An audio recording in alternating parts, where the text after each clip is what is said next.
Cuộc đời Đức Phật Thích Ca Mâu Ni, hành trình giác ngộ và giáo pháp cứu độ nhân loại. Xin chào các bạn thính giả thân mến. Chào mừng các bạn đến với tập podcast của chúng ta hôm nay, nơi chúng ta sẽ cùng nhau khám phá một trong những nhân vật vĩ đại nhất trong lịch sử nhân loại. Đức Phật Thích Ca Mâu Ni, hay còn được gọi là Đức Phật hiện tại. Đây là hành trình tìm hiểu về cuộc đời, giáo pháp và những bài học sâu sắc mà Đức Phật đã để lại. Không chỉ cho những người theo đạo Phật mà còn cho tất cả chúng ta, những ai đang tìm kiếm ý nghĩa, sự bình an và con đường sống hạnh phúc trong cuộc đời. Hôm nay, chúng ta sẽ đi qua từng giai đoạn trong cuộc đời của Đức Phật, từ khi Ngài còn là một thái tử sống trong cung điện vàng son, cho đến khi Ngài đạt giác ngộ dưới cội Bồ Đề và trở thành bậc thầy của nhân loại.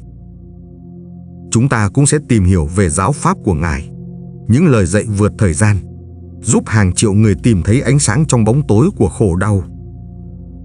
Và quan trọng hơn, chúng ta sẽ cùng suy ngẫm xem những bài học ấy có thể áp dụng như thế nào vào cuộc sống hiện đại của chúng ta. Cùng ngồi xuống, thư giãn và bắt đầu hành trình này.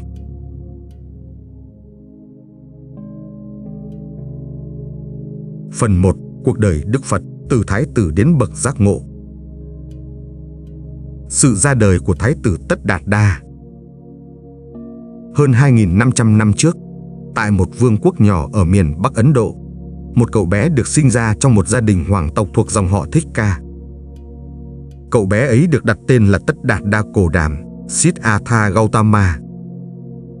Theo truyền thống, ngày sinh của Ngài được ghi nhận là vào khoảng năm 563 trước công nguyên, tại vườn Lâm Tỳ Ni, nay thuộc Nepal. Chuyện kể rằng khi thái tử Tất Đạt Đa ra đời, có nhiều điềm lành xuất hiện. Mẹ của Ngài, Hoàng hậu Maja, mơ thấy một con voi trắng 6 ngà bước vào bụng mình, báo hiệu rằng đứa con bà mang thai sẽ là một bậc vĩ nhân.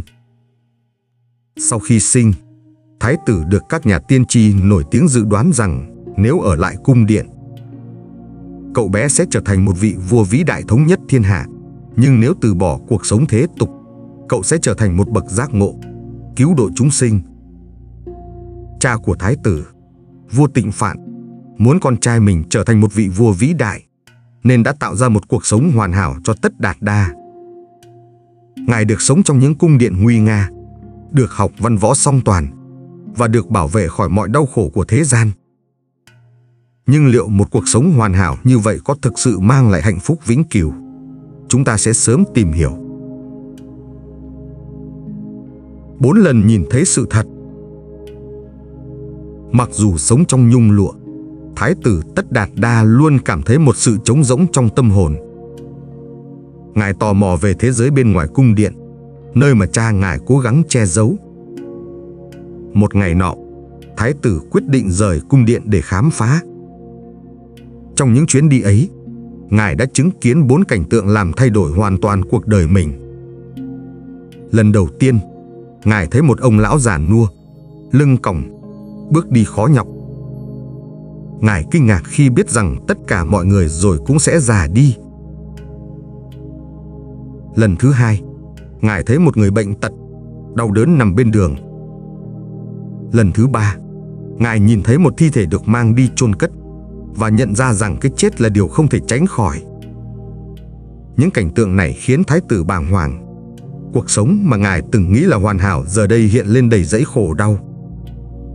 Nhưng chuyến đi thứ tư đã mang đến một tia sáng hy vọng. Ngài gặp một vị tu sĩ khổ hạnh, người từ bỏ mọi dục vọng để tìm kiếm sự giải thoát. Vị tu sĩ ấy toát lên một sự bình an mà thái tử chưa từng thấy. Chính khoảnh khắc này đã đánh thức trong Ngài một khát khao mãnh liệt, tìm ra con đường vượt qua khổ đau của cuộc đời. Sự từ bỏ vĩ đại. Ở tuổi 29, thái tử Tất Đạt Đa đưa ra một quyết định táo bạo, từ bỏ cung điện, gia đình và tất cả những gì Ngài có. Ngài rời bỏ vợ mình, công chúa Gia Du Đà La, và con trai mới sinh, La Hầu La, để dấn thân vào con đường tìm kiếm chân lý. Đây không phải là sự ích kỷ, mà là một hành động hy sinh lớn lao. Ngài muốn tìm ra cách giúp không chỉ bản thân mà cả nhân loại thoát khỏi vòng luân hồi khổ đau. Thái tử cắt tóc, cởi bỏ y phục hoàng gia và trở thành một nhà tu khổ hạnh. Ngài đi khắp nơi, học hỏi từ các bậc thầy nổi tiếng, thử nghiệm các phương pháp tu tập khắc nghiệt. Ngài từng nhịn ăn đến mức cơ thể chỉ còn da bọc xương, nhưng nhận ra rằng khổ hạnh cực đoan không phải là con đường dẫn đến giác ngộ. Sau 6 năm tu tập, Ngài quyết định chọn con đường trung đạo, không quá khắc khổ, cũng không quá buông thả. Giác ngộ dưới cội Bồ Đề. Vào một đêm trăng rằm tháng Vơ Sắc, tại một khu rừng ở Bodh Gaya, Thái tử Tất Đạt Đa ngồi thiền dưới gốc cây Bồ Đề. Ngài phát nguyện rằng sẽ không rời khỏi nơi này cho đến khi tìm ra chân lý. Trong đêm đó, Ngài đối mặt với ma vương, biểu tượng của dục vọng, tham ái và những cám dỗ của tâm trí. Nhưng với trí tuệ và sự kiên định, Ngài vượt qua tất cả. Khi ngôi sao sáng xuất hiện trên bầu trời, Tất Đạt Đa đạt được giác ngộ hoàn toàn. Ngài hiểu rõ bản chất của khổ đau, nguyên nhân của khổ đau và con đường dẫn đến sự giải thoát. Từ đó, Ngài được gọi là Đức Phật, bậc giác ngộ. Ngài không chỉ tìm thấy con đường cho riêng mình, mà còn trở thành người thầy dẫn đường cho nhân loại. Phần 2. Giáo pháp của Đức Phật ánh sáng cho nhân loại. Sau khi giác ngộ, Đức Phật dành 45 năm còn lại của cuộc đời để truyền dạy giáo pháp của Ngài. Những lời dạy này không chỉ dành cho các nhà tu hành mà còn cho tất cả mọi người, từ vua chúa đến thường dân. Hãy cùng tìm hiểu những giáo lý cốt lõi mà Đức Phật đã để lại. Tứ Diệu Đế, 4 chân lý cao quý. Tứ Diệu Đế là nền tảng của giáo pháp Phật giáo, giống như một bản đồ dẫn đường giúp chúng ta hiểu và vượt qua khổ đau. 4 chân lý này là: khổ đế, cuộc sống vốn đầy khổ đau, sinh, già, bệnh, chết, chia ly và những điều không như ý đều là khổ. Đức Phật không nói rằng cuộc sống chỉ có đau khổ, mà Ngài nhấn mạnh rằng khổ đau là một phần tất yếu của sự tồn tại. Tập đế, nguyên nhân của khổ đau là tham ái, sự khao khát, bám víu vào những thứ vô thường như tiền bạc, danh vọng hay cảm xúc. Chính lòng tham này khiến chúng ta bị trói buộc trong vòng luân hồi.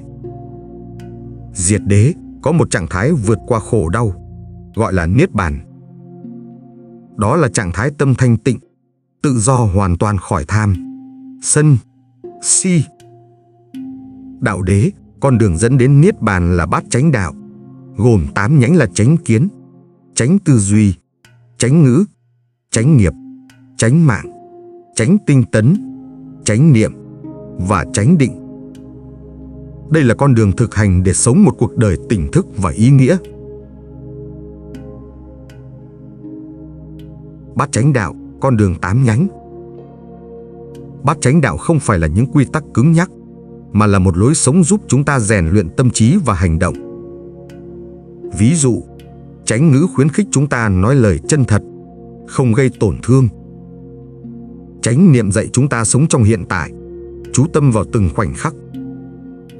Những nguyên tắc này không chỉ dành cho các nhà sư, mà bất kỳ ai cũng có thể áp dụng để sống tốt hơn. Vô thường, vô ngã và từ bi. Đức Phật dạy rằng mọi thứ trong cuộc sống đều vô thường, không có gì tồn tại mãi mãi. Hiểu được vô thường giúp chúng ta trân trọng hiện tại và không bám víu vào những thứ sẽ tan biến. Ngài cũng dạy về vô ngã, không có một cái tôi cố định, mà con người là sự kết hợp của các yếu tố luôn thay đổi. Cuối cùng, Đức Phật nhấn mạnh tầm quan trọng của lòng từ bi yêu thương và giúp đỡ tất cả chúng sinh mà không phân biệt.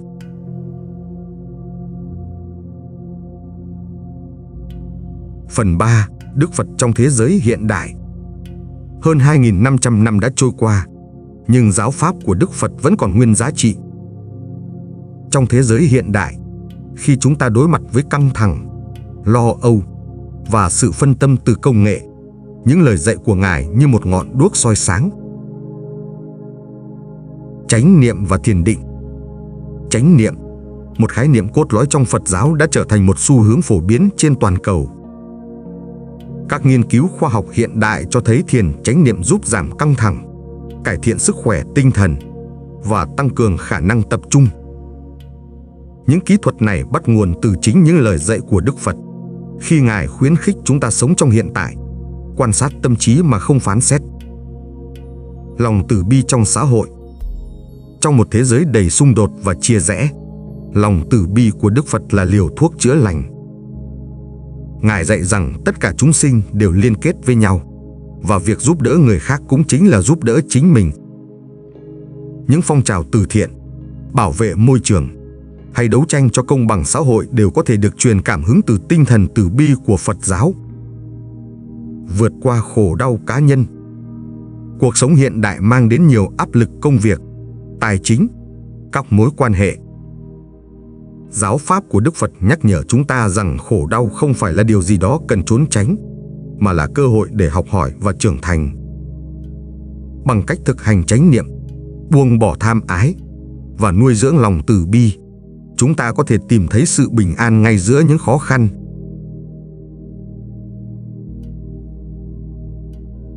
Phần 4. Kết luận ánh sáng của Đức Phật trong bạn. Khi chúng ta nhìn lại cuộc đời Đức Phật, chúng ta thấy một con người không chỉ tìm ra con đường giải thoát cho chính mình mà còn để lại một di sản vô giá cho nhân loại. Ngài không phải là một vị thần, mà là một con người bằng xương bằng thịt, đã đối mặt với những câu hỏi lớn của cuộc đời và tìm ra câu trả lời.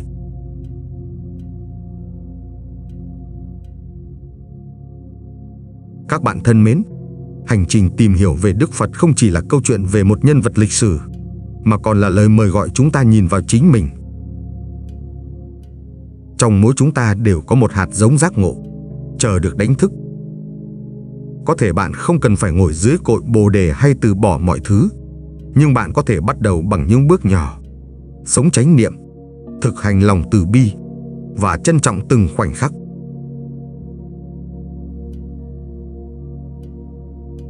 Cảm ơn các bạn đã đồng hành cùng tôi trong tập hôm nay.